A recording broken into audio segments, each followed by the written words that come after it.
Here's our list over here. And I just put this in front of it. We're doing hypertension, tinnitus, and caffeine addiction. These are rabbit holes, so I'm going to go quickly so you get the gist. So VA diagnostic code for hypertension. Copy, paste. We're looking for a diagnostic code. Is this rateable? Here's a lawyer's website. It already says it's 38 CFR 4104 under diagnostic code 7101. This isn't a government site. This is a law blog kind of site. This is CCK Law. This is probably a good one to check out. There's Cornell. That one's a good one to check out. But I already kind of have a diagnostic code in mind here. I'm kind of getting to one. So it looks code 7101. And then this is Cornell. This is like a version of the ECFR. So this gives me enough to just go with diagnostic code 7101. Code. Remember, we're at the beginning stages, 101. And we're just looking for codes to see if the VA even rates this stuff, and you're going to still need medical evidence and all that kind of stuff. So one thing that happens is, people rank for these things. It's called SEO, search engine optimization.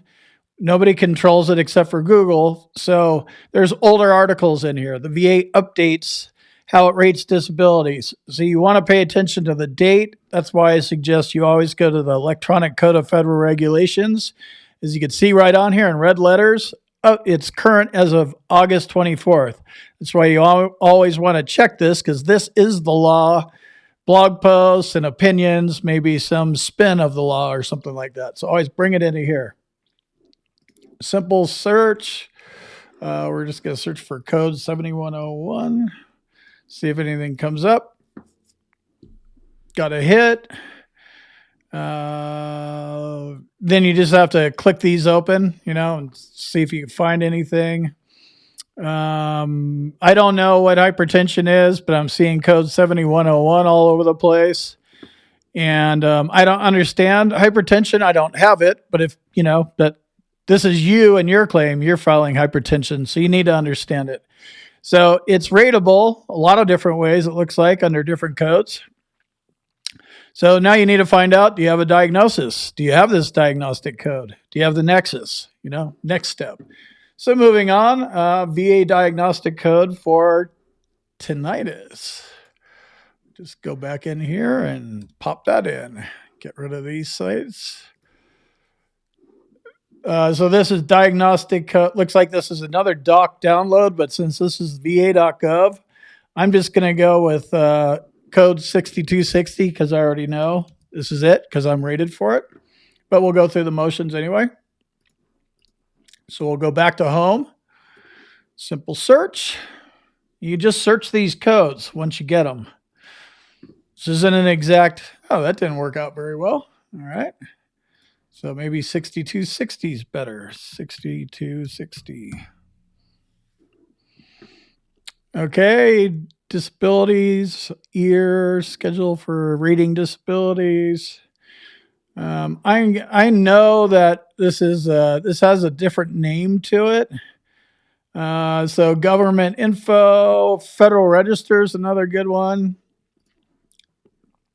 Another thing to do here, if they have any reading stuff, let's see, we could search for 6260 on this page.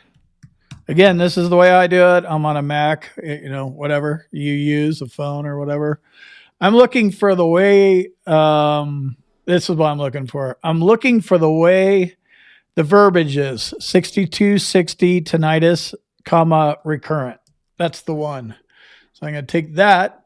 And, like I said, it's a rabbit hole. Have fun going down the rabbit hole. I do it daily. So let's see if we can get into it this way. Just looking for 6260. There we go. 6260 tinnitus recurrent. 10% rating. So perfect. The VA recognizes it and you can file a claim for it. It exists. Now you have to make sure that you explain tinnitus. Just little side note, it's a subjective claim. Nobody can say that you do or you do not have tinnitus. And it's up to you to describe when it started, which has to be active duty. It could be a secondary claim, but most likely it started on active duty.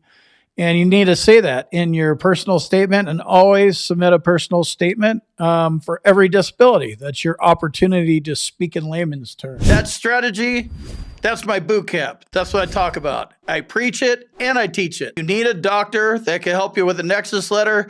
Check out my med team. Here's an email address. Hit them up. Tell them you need a Nexus.